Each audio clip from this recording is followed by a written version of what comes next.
योग या शब्दाचा अर्थ जोडणं असा आहे. प्रधान तुमच्या आयुष्याचं मिशन काय, हेतू काय, ती स्वस्थता आहे. आणि त्या स्वस्थतेमध्ये खरं स्पिरिच्युअलिटी दडलेली. एकात्मिकच विचार केला पाहिजे, कारण आपलं अस्तित्व हे एकात्मिक आहे.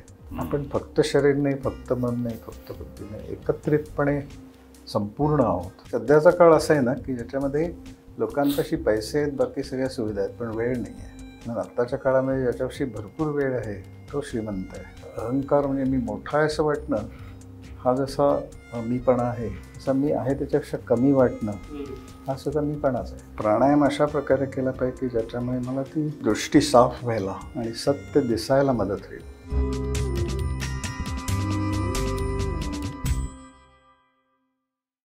नमस्कार, मी विनायक पाचलक आणि थिंक बँकच्या थिंक लाईफमध्ये तुम्हा सगळ्यांचं पुन्हा एकदा मनापासून स्वागत.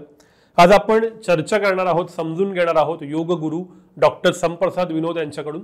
सर, स्वागत आहे तुमचं थिंक बँकवरती. गेली जवळपास 50 वर्ष ते योगाचा अभ्यास करतात, त्याच्यात त्यांची डॉक्टरेट आहे. योगोपचार, योगाभ्यास या सगळ्यावरती ते काम करतात. वेगवेगळ्या ठिकाणी त्यांनी व्याख्यानं दिलेली आहेत, पुस्तकं लिहिलेली आहेत, कार्यक्रम त्यांचे झालेले आहेत देशात परदेशात. एकूणातच योग या क्षेत्रातलं ज्याला आपण म्हणू की महत्त्वाचं नाव असं सरांकडे म्हणता येईल. आणि आज या चर्चेत व्हॅल्यू ॲडिशनची भूमिका करणार आहेत प्रख्यात अभिनेते गिरीश कुलकर्णी सर. सर, स्वागत आहे तुमचं. नमस्कार. त्यांनी एकतर विनोद सरांबरोबर त्यांचे विद्यार्थी म्हणून साधनाही केलेली आहे आणि दोन्ही बाजूनं कधी प्रश्न विचारताना, कधी त्यांचे अनुभव सांगताना असं व्हॅल्यू ॲडिशन गिरीश सरांनी करणं अपेक्षित आहे. सर, पुन्हा एकदा स्वागत आहे. आणि पहिला प्रश्न हाच आहे की योग म्हणल्यानंतर खूप संकल्पना असतात. कोणताही डिव्हाइस न वापरता करायचे व्यायाम, इथंपासून ते काहीतरी स्पिरिच्युअल जे आपल्यासाठी नाही बाबा, म्हणजे ते वेगळे असतात. कोणीतरी तुम्ही हिमालयात जाऊन आलेले आहेत, मग हिमालयात जाऊन योग करतात वगैरे. नक्की योग म्हणजे काय? योग या शब्दाचा अर्थ जोडणं असा आहे. शरीर, मन, बुद्धी, भावना, आत्मा यांना जोडणारी अशी जी एक शक्ती आहे आपली, तर ती, आणि त्यामुळे आपल्याला एक सीमलेस जोडलेपण आपण अनुभवत असतो. की असं कळत नाही ना आपल्याला की इथे शरीर थांबलं तर मन सुरू झालं, मग बुद्धी सुरू झाली, असं नाही. सगळं एकत्र आहे. आणि तरी प्रत्येकाचं कार्यक्षेत्र वेगळं आहे. शरीराचं कार्यक्षेत्र वेगळं, मनाचं वेगळं, बुद्धीचं वेगळं, भावनांचं वेगळं, आणि एकसंधपणे ते राहत आहेत एकत्रपणे. आणि त्याची प्रचिती घेणं, याच्यासाठी योगाचा अभ्यास करायचा. आणि जाता जाता तुम्हाला आरोग्य मिळेल, जाता तुमचं ब्लड प्रेशर कमी होईल, जाता आता वजन कमी होईल, जाता आता झोपेचे प्रॉब्लेम कमी होतील, भूक चांगली लागायला लागेल वगैरे वगैरे, शांत झोप लागेल. एक कार्यक्रम चालू असताना झोप लागणं नाही म्हणत आहे मी, तशी लागू शकेल. आणि तशी जर लागली तर त्याचा अर्थ असा होतो की तुमची रात्रीची झोप पुरी झाली नाही. बरोबर. आणि त्याचा कॉम्पेन्सेट करते निसर्ग. निसर्ग आपला फार चांगली काळजी घेतो. तुम्ही जिथे ते कमी पडता तिथे तो असतो, तो तुम्हाला सतत मदत करत असतो. तर हे जे जोडणारी शक्ती आहे ना, ती जोडणारी शक्ती म्हणजे योग आहे. जोडले पण जे आहे ते योग आहे. त्यासाठी आपल्याला म्हणजे आसनांच्या, प्राणायामाच्या, ध्यानाच्या, अष्टांग याच्या सगळ्या अंगांच्या मदतीने हे जोडले पण उलगडून पाहायचं असतं. नुसतं पाठ करून नाही होते की आपलं शरीर आणि हे जोडलेलं आणि असं म्हणत बसलो मी दिवसभर, तर त्यांनी परिवर्तन नाही होणार.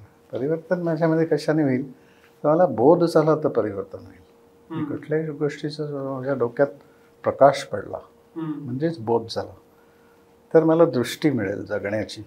जगण्याची परिपूर्ण सर्वसमावेशक अशी दृष्टी मिळणं, ह्यासाठी योगाचा अभ्यास करायचा असतो. आणि हे मी मगाशी म्हणलं तसे बाकी किरकोळ परिणाम आहेत त्याचे, की जे आता फार महत्त्वाचे झालेत. पण खरं म्हणजे तुम्ही जर स्वस्थतेसाठी योग करायला गेला, सुरुवात केली, आणि स्वतःच्या ठिकाणी स्थिर होणं, अशा अर्थाने स्वस्थता फार अद्भुत शब्द आहे तो. की माझ्या ठिकाणी मी स्थिर कधी होईल की ज्याला माझं जे सगळीकडे धावणारं मन आहे तर ते शांत झालं तरच मी माझ्या ठिकाणी स्थिर होईल. आणि मनाची शांत स्थिती ही स्वस्थतेच्या अलीकडे असायला हवी. ती असली तरच मी स्वस्थ होईल. ती स्वस्थतेमधली जी मौज आहे, त्यातला जो आनंद आहे, त्यातली जी शांती आहे, त्यातलं जे समाधान आहे, ते जर तुम्ही अनुभवलंत तर एक वेगळी दृष्टी तुम्हाला मिळून जाते.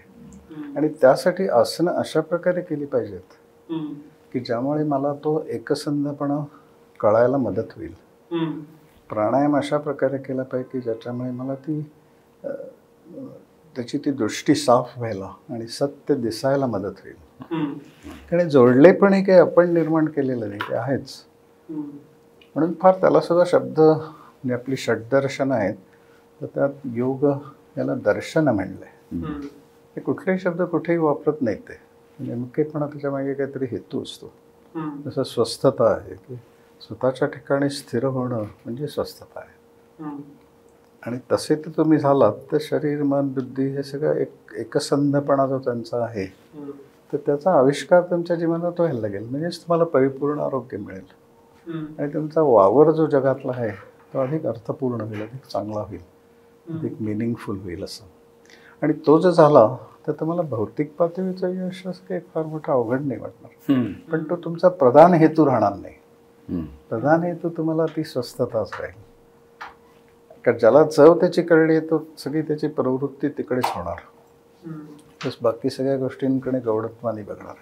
म्हणजे कमी लेखून अशा अर्थाने गौणत्वानी नाही, पण प्रधान तुमच्या आयुष्याचं मिशन काय, हेतू काय, ती स्वस्थता आहे. आणि त्या स्वस्थतेमध्ये खरं स्पिरिच्युअलिटी दडलेली, म्हणजे आध्यात्मिक जे सत्य आहे की आध्यात्मिक आरोग्य आहे, तर ते स्वस्थता हे आध्यात्मिक आरोग्य आहे. आणि ते साध्य करण्यासाठी आपल्याला शरीराच्या पातळीवर, मनाच्या पातळीवर, सगळ्या पातळीवरती उत्तम प्रकारे त्याचा कसा अभ्यास करावा आणि त्यांच्यातला जोड आपल्यातला कसा ओळखावा, कसा जाणावा, याच्यासाठी या साधनेची मदत घ्यायची. म्हणून आम्ही त्याला आत्मयोग म्हणतो, नुसता योग नाही म्हणत.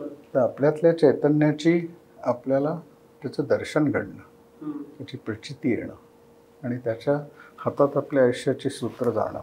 म्हणजे नाही तर आपण पाहायला गेलं तर सगळी सूत्र आपल्या त्या मीच्या हातात असतात, पण तो मी सगळा घोळ घालत असतो सगळीकडे आणि त्याच्यातनं सगळ्या समस्या निर्माण होतात. मीपणा हा उपयुक्तही आहे आणि थोडासा घातकही आहे. उपयुक्त अशासाठी की तो या देहामध्ये आपण जोपर्यंत आहोत तोपर्यंत त्याची काळजी घेण्यासाठी आपल्याला मदत करतो. भूक लागली तर मला भूक लागली असं मला कळणं गरजेचं आहे ना. गिरीशला भूक लागली आणि मला कळतंय असं नाही होणार. तर मला भूक लागली मला कळेल, ते माझ्या मीमुळे कळेल.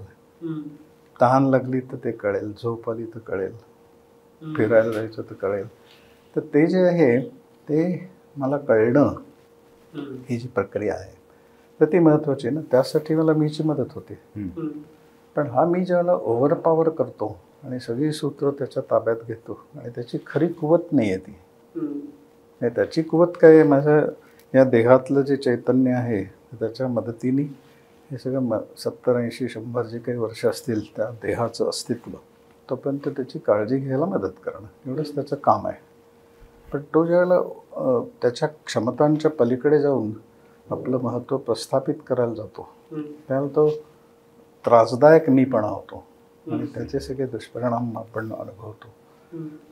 आणि त्या मीचा निराश होणं म्हणजे नाहीसा होत नाहीत, फक्त रूपांतरित होतो. त्याच्या हातात जी सूत्र आहेत त्याऐवजी ती स्वरूपाच्या ठिकाणी आपल्यातलं जे चैतन्य आहे त्याच्या हातात ती सूत्र जातात आणि तो त्या मीच्या मार्फत व्यवहार व्हायला लागतात तुमचे. मी नाहीसा नाही तर रूपांतरित झाला, तो त्याच्या हातातलं साधन झाला. ते तुमचं जे स्वरूप आहे, तुमच्यातलं जे चैतन्य आहे, आत्मतत्व आहे, त्याला तुम्ही नाव काही द्या, ईश्वर म्हणा, ते तुम्हाला नावाने फरक नाही पडत. पण ते तत्त्व जे आहे तर तिथे जर तुमच्या चित्तवृत्ती स्थिर झाल्या आणि स्वस्थतेमुळे ते शक्य होतं की तुम्ही स्वतःच्या ठिकाणी स्थिर होता, म्हणजे स्वरूपाच्या ठिकाणी स्थिर होता, म्हणजेच आत्मतत्वाच्या ठिकाणी स्थिर होता, म्हणजेच चैतन्याच्या ठिकाणी स्थिर होता. आणि तेच सगळं करतंय ना तसं म्हटलं तर. आत्ता आपण जे बोलतोय किंवा तुम्ही ऐकताय तर हे कशामुळे शक्य होतंय. मला बोलायचं आहे तर मला खूप गोष्टींची मदत घ्यावी लागते. या खुर्चीमध्ये बसलेलं राहावं लागतंय तर त्याच्यासाठी कितीतरी स्नायूंचा वापर केला जातोय. नंतर मला जे बोलायचं त्याची सुसंगती लावण्यासाठी मला मेंदूमध्ये काही प्रोसेसेस चालू आहेत. मी बोलता बोलतो ऐकतोय सुद्धा. तुम्ही जसं ऐकताय तसं मी ऐकतोय. तर ह्या सगळ्या प्रोसेसेस तशा खूप कॉम्प्लेक्स आहेत. पण त्या सगळ्यामधलं जे हार्मनी आहे, त्याच्यातली जी एकवाक्यता आहे, एकसंधपणा आहे, तो माझ्या त्या चैतन्यामुळे शक्य होतोय. मला मी तुमच्याकडे पाहतोय ते डोळ्यांनी नाही पाहतोय. त्या डोळ्यांमधली पाहण्याची क्षमता त्या चैतन्यामुळे जागृत होतीये, नाही तर पाहणं मला शक्य होते. तुमचं बोलणं मला ऐकायचं झालं तर कानांमध्ये शक्ती दिली नाही निसर्गाने, पण ती तशीच जागी नाही होत.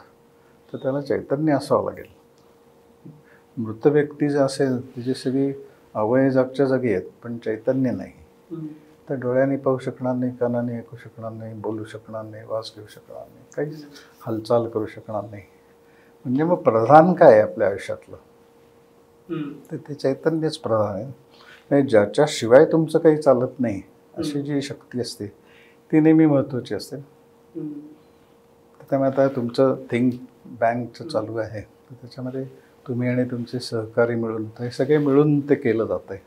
तर प्रत्येकाचा काहीतरी रोल आहे आणि तो रोल प्रत्येकाने व्यवस्थित सांभाळला तर एकत्रितपणे त्याचा आविष्कार जो होतो तो चांगला होतो, नाही का? म्हणजे जसं आपल्या शरीराच्या बाबतीत म्हटलं मी की ते जोडले पण जर असेल आणि त्याचा तुम्हाला बोध झाला, समजला आणि तुमच्या ते त्यासाठी तुम्ही आसनांची आणि जी मदत घेतली आणि मग तुम्हाला लक्षात आलं आतून ते आसनं करताना तुम्हाला तो बोध झाला, एकवट काय जोडले पण तुम्हाला रिव्हील झालं. तर मग तुम्ही ती आसनं योग्य प्रकारे केली. प्राणायाम ततक्षीयते प्रकाश आवरण असं त्याचा परिणाम सांगितला आहे. तर मनाचं अज्ञानाचं पटल दूर होणं असं तो परिणाम सांगितला आहे. छातीची कपॅसिटी वाढणं ते आपोआप होणार आहे. लंग्सची कपॅसिटी वाढणं किंवा मनाची शांत स्थिती सुद्धा तुम्ही जर श्वासाबरोबर राहिला तर ती आपोआप प्राप्त व्हायला लागते. पण नुसतंच तेवढं धरून बसला तुम्ही तर ते पुरेसं नाही ना. एकात्मिकच विचार केला पाहिजे, कारण आपलं अस्तित्व हे एकात्मिक आहे. आपण फक्त शरीर नाही, फक्त मन नाही, फक्त बुद्धी नाही, एकत्रितपणे संपूर्ण आहोत. तर त्या संपूर्णतेचाच विचार करून तुमची जीवनशैली ठरली पाहिजे. म्हणजे आता गिरीशच्या बाबतीत बोलायचं झालं तर तो ज्याला कुठलाही रोल करतो त्यात उतरतो ना, त्या रोलमध्ये त्या रोलशी एकरूप होतो. तिथे सुद्धा तो ती कॅरेक्टर जी असते तर ती कॅरेक्टरशी तो तद्रूप होतो. म्हणजेच तो स्वतःला त्या कॅरेक्टरशी जोडून घेतो. ती कॅरेक्टर जशी फील करत असेल तसा तो फील करायला लागतो आणि त्याचा तो आविष्कार अप्रतिम दर्जाचा जो होतो. त्यामुळे त्याचं कारण ते आहे ना की ते जोडले पण तो तिथे घेऊन जातो. आता तो कलाकार म्हणून घेऊन जातो. योगातला माणूस जो असेल साधना करणारा त्याला हे जोडले पण वेगळ्या प्रकारे लक्षात येईल, एखाद्या कलाकाराला वेगळ्या प्रकारे लक्षात येईल. तर ते जोडले पण तो व्यक्त होईल ना, त्याच्या कार्यक्रम घेईल त्याच्यातनं व्यक्त होईल. म्हणजे मुद्दा असा की त्याला काही फार असं मिस्टिफाय करायची गरज नाही. जोडले पण हे सर्वत्र आहे आणि त्याचं फक्त आपल्याला दर्शन घ्यायला शिकणं म्हणजे योग आहे. हो, किती हे आणि खूप साधा पण तरी सुद्धा नवाच जणू आहे असा विचार वाटावा असं तुम्ही विवेचन केलं. म्हणजे विशेषतः मला ते मीपणापाशी थोडं मी रेंगाळलो की आजच्या काळामध्ये असं झालंय की कुठलेही भडीमार आहे सगळीकडे अभिव्यक्तीचा. म्हणजे मी तर त्याला अभिव्यक्तीचा अतिसार असंच म्हणतो. तर तो अतिसार आहे की काही झालं की मला असं वाटतं की माझं मी पण दाखवावं, व्यक्त व्हावं, मी बोलावं, मी भूमिका मांडावी. मग मला कोणीतरी नामाभिधान द्यावं, कोणी नटश्रेष्ठ म्हणावं, कोणी विचारवंत म्हणावं, कोणी अजून काय म्हणावं. मला सतत ही मीपणाचा रेटा आहे आतून. आणि मग मी म्हणतो की नाही पण फोमोमुळे मला तसं होतंय किंवा काय असं मी बाह्यातकारी इतर बदलांवर जगातल्या त्याचं दोषारोपण करतोय. पण खरं तर ते अंतर्यामीच ते तो उमाळा आहे मला की अरे नाही, मुंबईच्या गर्दीत जर मी गेलो तर खाडीपुलावरूनच मी विचार करायला लागतो की आता मी माझं वेगळेपण कसं दाखवीन. मग मी गाडी वेगात चालवीन, कोणाला तरी शिव्यास देईन, टोलच नाही भरणार, काही एक ना दोन नाना प्रकार करीन आणि सरते शेवटी ते मी पण माझं गोंजारीन, सिद्ध करीन, हे करीन. आणि तुम्ही ते एकदम विरोधी त्याच्या म्हणता आहात. ही फार गंमतशीर गोष्ट आहे. म्हणजे मला काय वाटतं माहिती आहे का की हा जो मी पण आहे ना तर त्याच्याशी डायरेक्ट वैर नाही करायचं, त्याच्याशी मैत्री करायची आणि प्लेफुल राहायचं त्याच्याबरोबर, अशी दोस्ती करायची त्याच्याबरोबर. आणि त्याच्यात म्हणजे मीपणा प्राधान्याने कुठे व्यक्त होतं तर विचारांच्या रूपाने. पण रोज असं विचारांबरोबर राहिलो आपल्या आणि आपल्याला कालांतराने आता ती विद्या कशी आहे की निवांतपणे करण्याची विद्या आहे. घाई गडबडीने करता येणार नाही. 10 मिनिटात करू असं नाही, वेळ काढूनच करायला पाहिजे. आणि सध्याचा काळ असा आहे ना की ज्याच्यामध्ये लोकांपाशी पैसे आहेत, बाकी सगळ्या सुविधा आहेत, पण वेळ नाही आहे. म्हणून आत्ताच्या काळामध्ये ज्याच्यापाशी भरपूर वेळ आहे तो श्रीमंत आहे. नुसते पैसे आहेत तो श्रीमंत नाही. तर ही विद्या ही फारच वेगळ्या प्रकारची विद्या आहे. त्याला एक वेगळं डायमेन्शन आहे, एक आयाम आहे. तर तो जर लक्षात घेतला नाही तर फारच आपण वरवरचं करत राहतो.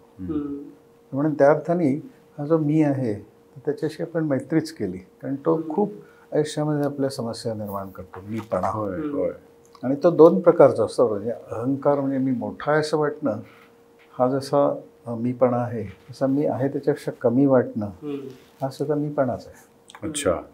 दोन्ही ठिकाणी घातकच आहे ना आपल्याला. मी आहे त्याच्यापेक्षा मला जर कमी समजलं तरी मी माझ्या आयुष्यात समस्या निर्माण करतो.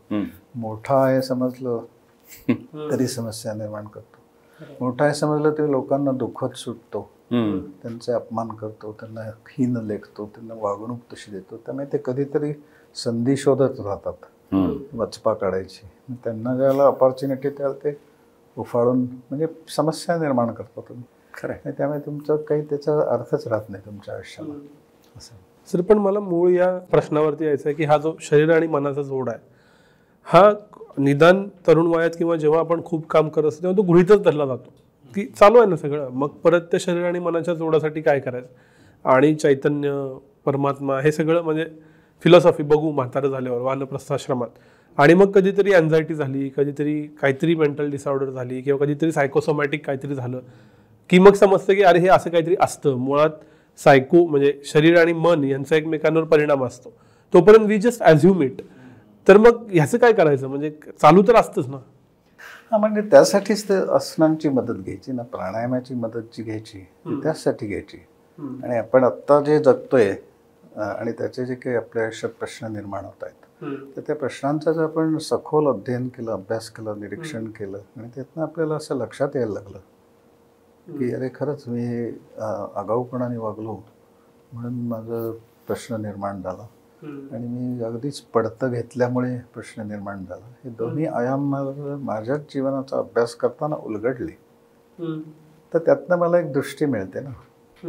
आणि तशी ती मिळावी याच्यासाठी मला जागं असणं आणि जागेपणाने जगणं हे शिकावं लागेल ना. नुसतंच जगणं नाही तर जागेपणी जगणं.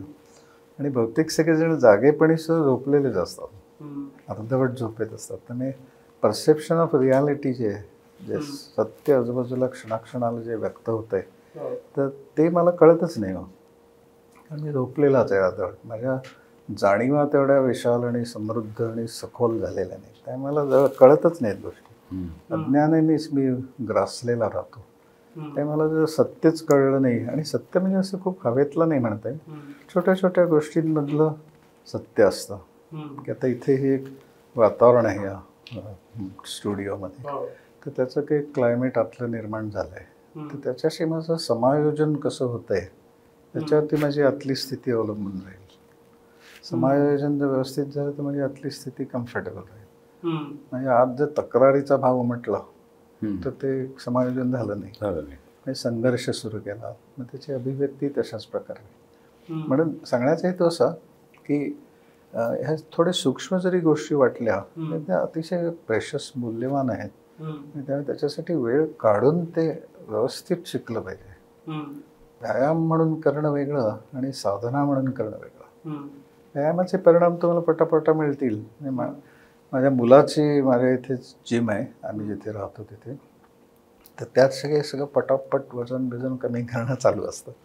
तर त्यात एक आला होता मध्ये जाड मुलगा होता, 2-4-6 महिन्यात तो कमी झालं त्याचं वजन, आणि नंतर मध्ये पुन्हा गॅप पडली, पुन्हा पहिल्यासारखं झालं. कारण वजन कमी करणं तुम्ही जर समजा 10-15 वर्षात ते गोळा केला असेल तर निदान 10-15 महिने तर द्याल कमी करायला. आणि योगाद्वारे तुमची जीवनशैली बदलत गेली की तुमचा अप्रोच टू लाईफ बदलला आणि सगळं आपोआपच तुमचं जेवण खाण सीमित व्हायला लागलं. तुम्हाला असं फार झटापट करावी लागली नाही, कंट्रोल करावा लागला नाही. म्हणून मी जे मगाशी म्हणत होतो की मैत्रीची भावना जर आपली मनाबरोबर असेल आणि आपण असे प्लेफुल असलो, म्हणजे काही चूक झाली आपली मान्य केली आणि हसून मान्य करून दुरुस्त केली, असं अगदी त्याचं ते कॅरी करायचं आणि त्याचं वाईट वाटून घ्यायचं आणि तासून तास घुटमळत राहिलं नाही त्याच्यात. नाही ते घुटमळत राहायचं नाही असं ठरवल्यामुळे नाही, तर तुम्हाला आकलन होत आहेत गोष्टी, सत्य दिसतंय आणि तुम्हाला त्यात मान्य येतं मला ते. कारण सत्य एक गोष्ट अशी असते ना की तुम्ही किती अमान्य केली तर ती राहतेच.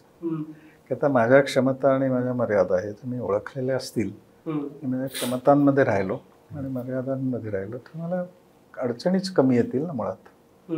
पण हे बोधात्मक पाहिजे, हा खूप महत्त्वाचा घटक आहे की मला मीचा बोध झाला पाहिजे. आणि तो बोध झाला त्याचं सगळं डायमेन्शन्स मी जवळून दीर्घकाळ वेळ व्यवस्थित क्वालिटी टाईम देऊन त्याचं समजून घेतलं आणि त्याचा प्रभाव माझ्यावरचा कमी झाला.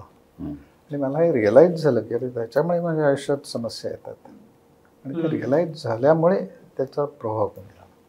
नुसतं ठरवलं नाही, तर लक्षात आलं माझ्या आणि तो प्रभाव कमी झाला. आणि तो जर मैत्रीच्या आणि याच्या भावनेने जास्त सोपं जातं. कारण किती तुम्ही ठरवलं तरी तो मी मधनं उफाळत राहतो. तर त्यावेळेला तुम्ही जागृत असाल आणि ते असं हसत खेळत घेतलं, रे लक्षात आलं बरं का माया तू डोकं वर काढायचा प्रयत्न करतोयस पण करेक्ट मला ओळखलंय मी ते.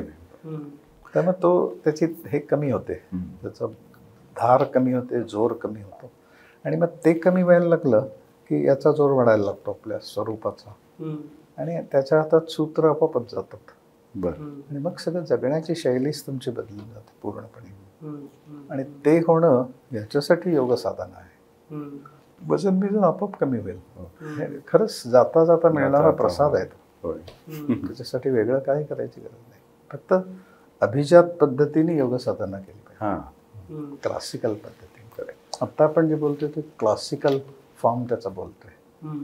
आत्ताचा जो बदललेला फॉर्म आहे ते नाही म्हणत होतो, पण खूप बदलला आहे त्याच्यामध्ये सध्याच्या काळामध्ये. पण सगळी दृष्टीच तात्कालिक झाली आहे ना, असं तेवढ्यापुरतं बघायचं. असं तुम्ही जे मगाशी उदाहरण दिलं की मुंबईमध्ये एवढे हजारोनी लाखांनी माणसं गर्दीतनं जात असतात, पण तुम्ही जर काळजीपूर्वक निरीक्षण केलं तर त्या गर्दीमधला प्रत्येक माणूस एकटा आहे असं आपल्याला जाणवतं पाहिल्यावरती.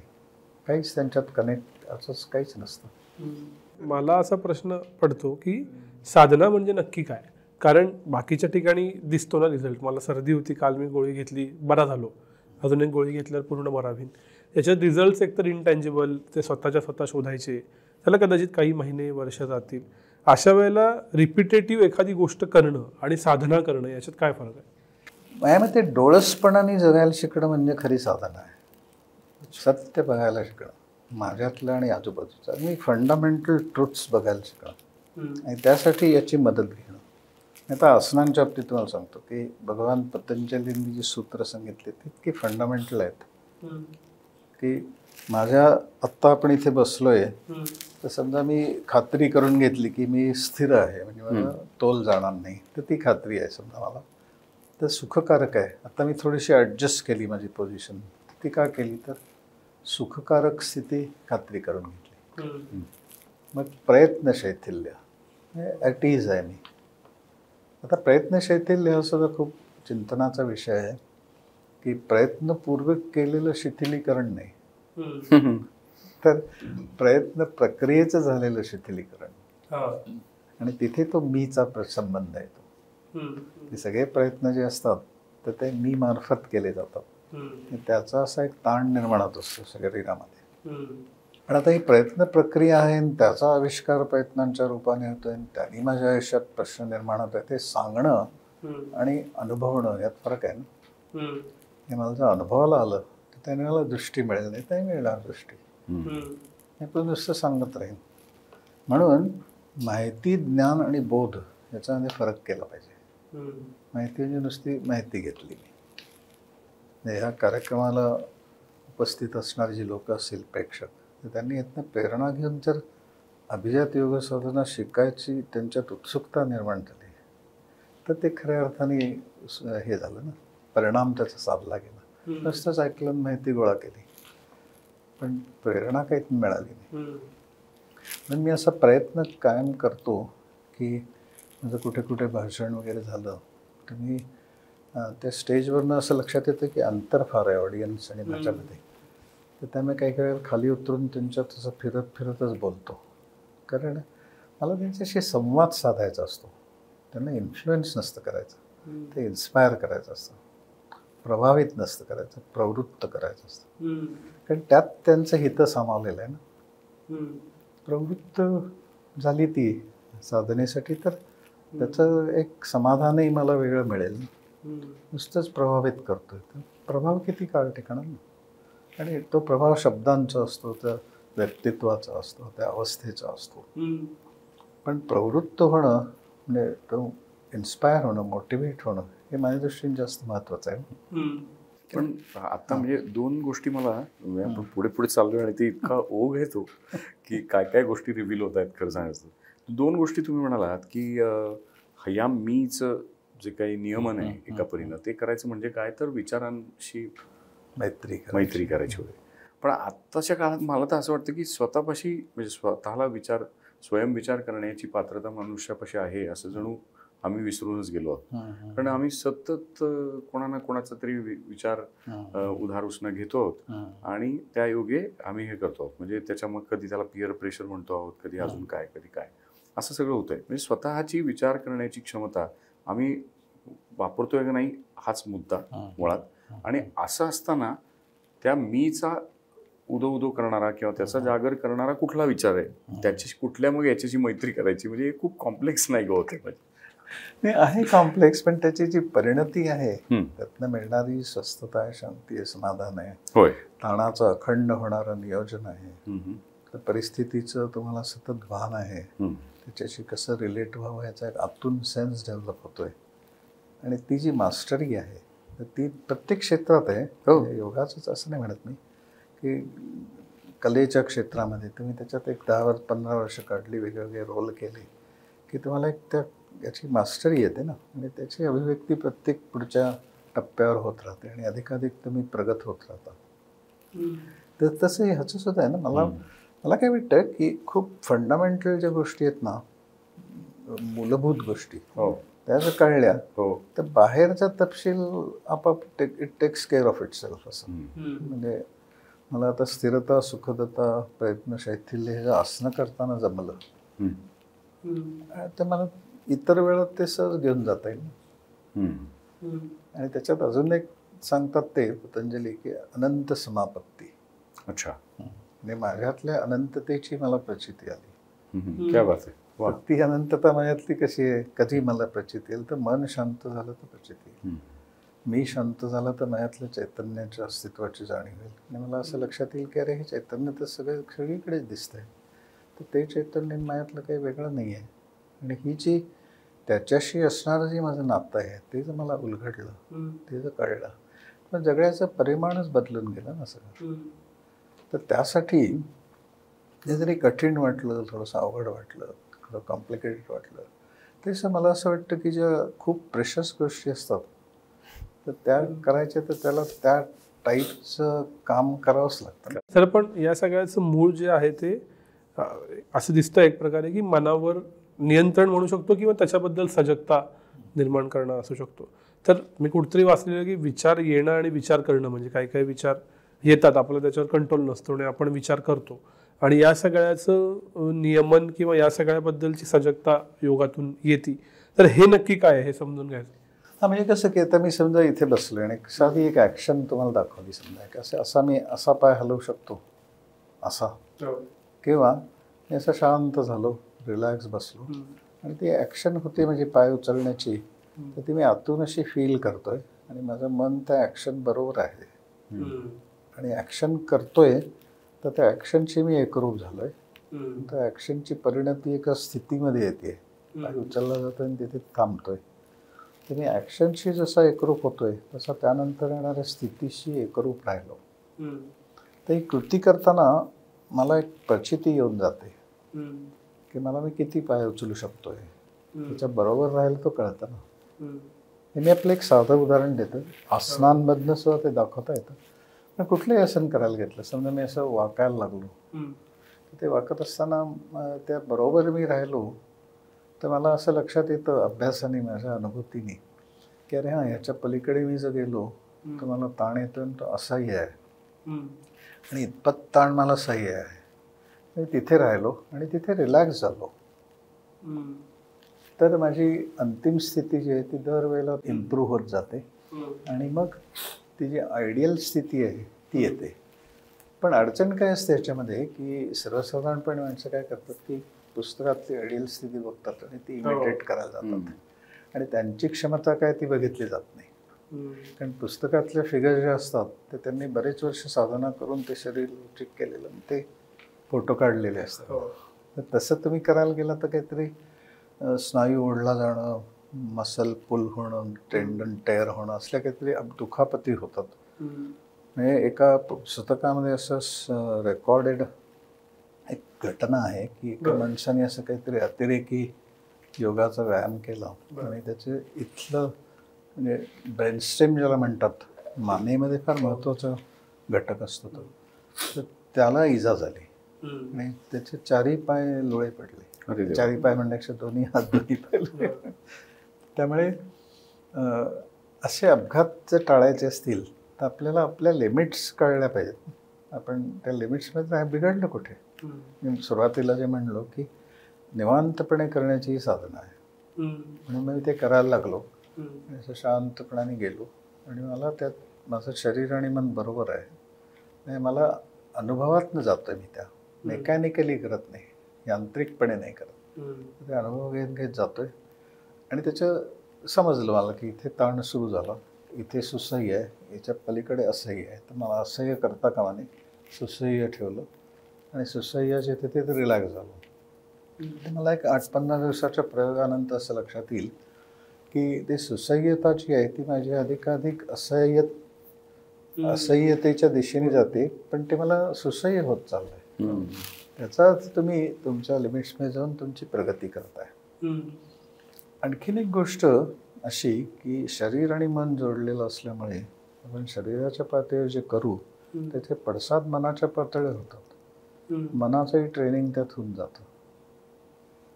कारण बहुतेक सगळे जे ताणतणाव आहेत ते आपल्या कुवतीच्या बाहेर काहीतरी करायला गेलं तर ताणतणाव येतात. आपली कुवत ओळखून आणि ती वाढवत गेलो आपण, दमादमाने वाढवत गेलो, घाई नाही केली. आपल्या क्षमता आणि मर्यादा दोन्ही ओळखत असं गेलो आपण, तर मग आपण कम्फर्टेबलही राहू आणि आपला विकासही होईल.